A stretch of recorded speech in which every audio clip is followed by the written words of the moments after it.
Well, it looks like finally, Keir Starmer might soon be turning up to a place like this, and not actually for some sort of stupid visit or anything like that, because something has just, shall we say, has just come out which proves how fit or unfit, shall we say, he is for the job, and hopefully it'll trigger his resignation. Now, I know a lot of people out there will say, well, more than likely they have to wait for hell to freeze over before Keir resigns, and that may be true, but he might not have a choice after this. Just what am I going on about then? Well, Keir Starmer's Chagos Islands deal is turning into an absolute farce. I mean, we were originally told, wasn't it, that it would cost something like 3.4 billion, but now official figures, official government figures, say it's almost actually not 3.4 billion, but a whopping 35 billion pounds. That's 10 times more than what he originally told us. But surely you'd have thought, wouldn't you, that being Prime Minister, he would have more than likely been told the actual cost. But how do you even miss that kind of number? I mean, seriously, what is going on here? It's beyond ridiculous, isn't it? But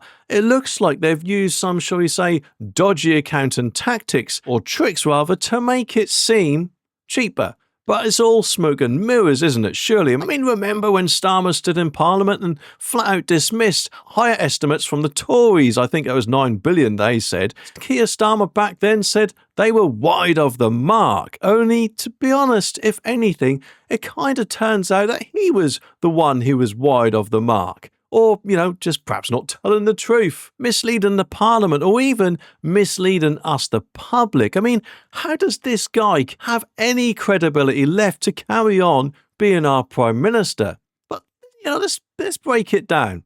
The government's own papers show the cost was first pegged at £34.7 billion.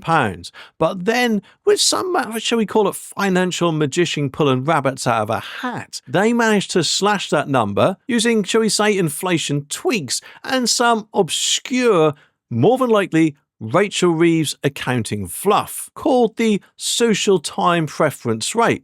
Basically, they're kind of saying that money today is worth more than money tomorrow, so let's just pretend that all future costs aren't just as bad. But let's face it, what even is that logic? I mean, if I tried that with my bank, they'd laugh me out of the door, wouldn't they? But I guess just perfectly okay for Labour to do it, maybe. And get this, while they are playing fast and loose with the public numbers for this deal, Labour's other policies don't even use the same method. I mean, let's face it, Angela Rayner's affordable homes plan, for example, proudly includes inflation adjustments to make the spending sound bigger, so when they actually want to brag, they, I guess, inflate the figures. But of course, when they want to actually downplay the costs, out comes a financial smokescreen. I mean, honestly, how can we trust, or anyone trust, anything he says now?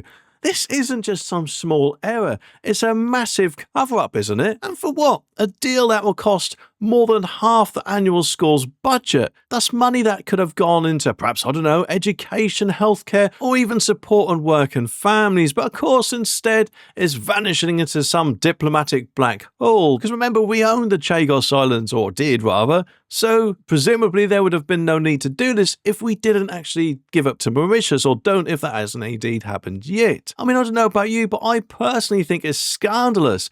And I reckon it's time perhaps for actually Keir Starmer to take a leaf out of Theresa May's book and realise that he is one of the worst prime ministers we've ever had, in my opinion, and resign.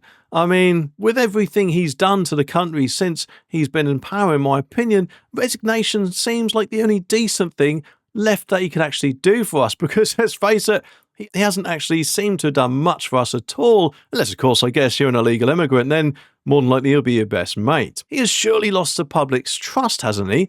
Parliament's respect as well, and frankly, any shred of credibility that he had left. And if he doesn't step down, what kind of message does that actually send about accountability in our government? And to be honest with you, I'm actually quite looking forward to hearing what Nigel Farage has to say about this.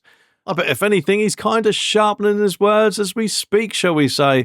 This, if anything, is the kind of political mess he thrives on, and I can already imagine him tearing into this in his next broadcast, hopefully with his lovely little grin saying I told you so. Maybe who knows, this could even end up leading to an early general election. What Christmas present that would be, eh? And hopefully if it does, then Nigel Farage could turn up down the street, not as a visitor, but as our next Prime Minister. And I think the sooner that happens, the better.